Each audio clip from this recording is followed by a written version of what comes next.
made it.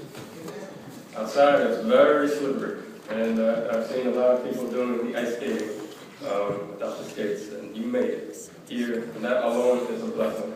That alone is something to thank and praise God for making this a church. And it's a good thing to know that even though it's snowy and bad outside, you still took the time and the energy to come into the sanctuary. And there's a way that we all can be blessed by that if we have our hearts open to what God wants to do in our lives. We came here not because we like to slip on the pavement. We came here because we know we come to church for the Lord. We come to church to serve God. We come to church to worship. And so here's a passage in our scripture. This is the Sunday before Epiphany. Epiphany is the day where we celebrate the three wise men coming to give gifts to Jesus. But it's also a day where we, in the church calendar, recognize the moment in our spiritual lives where we see or understand that Jesus is Lord.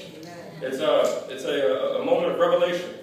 It's a moment of uncovering. It's a moment of unveiling where you see, wow, this is what it's all about. Epiphanies are moments where we have revelations that we cannot go back from.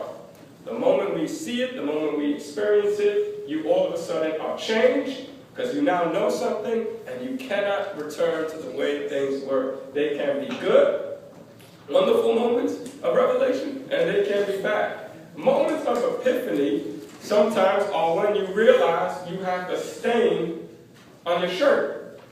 Right? So this can be a moment of epiphany, for instance, where you have a nice coffee stain on your nice white shirt and you have to go for an interview. When you go for the interview, you are thinking of the stain. You know, you saw it, you noticed it, and you cannot get it out of your head.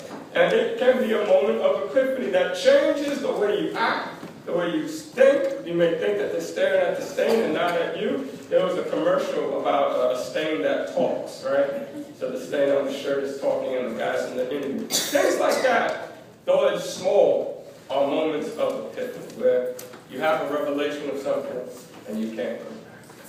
It's an unveiling. Right? And so this Sunday, since it's the new year and it's Epiphany, I think it's a good idea as a church for us to hear what God said to one of the churches in Revelation, to sort of ground ourselves in the new year, to sort of start off on a good track, to sort of start off with a good mentality. And here's what he says to the church of Ephesus.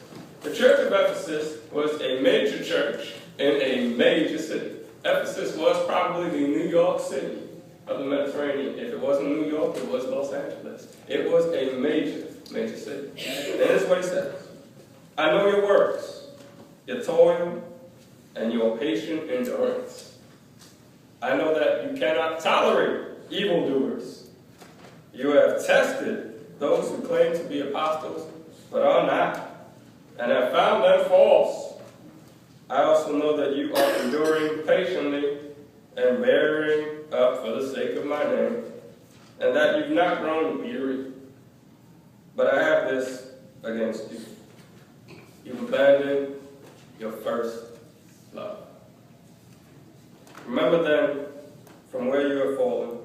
Repent, change, turn around, and do the works you did at first. If not, I'll come to you and remove your lampstand from its place unless you repent. But I have this against you. You've abandoned your first love. This church was doing stuff. It was busy. It was active. It was strong. Whenever there was a real crisis, it survived it. Whenever there was a real problem, it made it through. It had people who were theologically involved. They loved to test what people said when they preached and when they taught. And when they found out that what they said was not right, they went after them. And they held them accountable. This was a church that was smart, filled with smart members. This was a church that was active, still doing stuff. And this was a church that was strong. It survived hardships. But it became a church that the angel was saying that lost or forsook or left its first love. And that became an issue. It left its first love.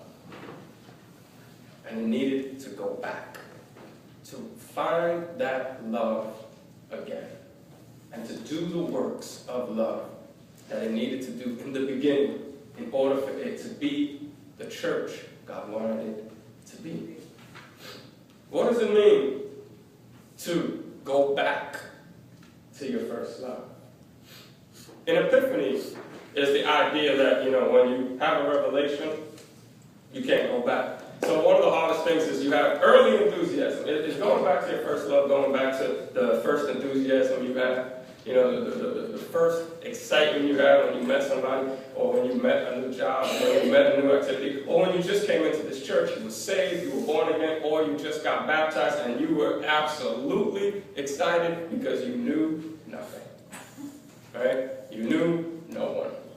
You were excited to do whatever it is God wanted you to do, and you were absolutely enthusiastic, and that enthusiasm might feel like first love. Like most first loves, it may feel like just enthusiasm. But what do you do when the enthusiasm dies down? Because you now have your moment of epiphany. You now learn. You now got to know the person. And you realize that they weren't the ideal that you thought they were. You now got to work at the job, and you realize this wasn't really the great place that I thought it was. It's just like any other job. You now meet the family, and you realize, man, we're all just as messed up as everyone else. You now go at the church, and you realize this church is just like the church I left.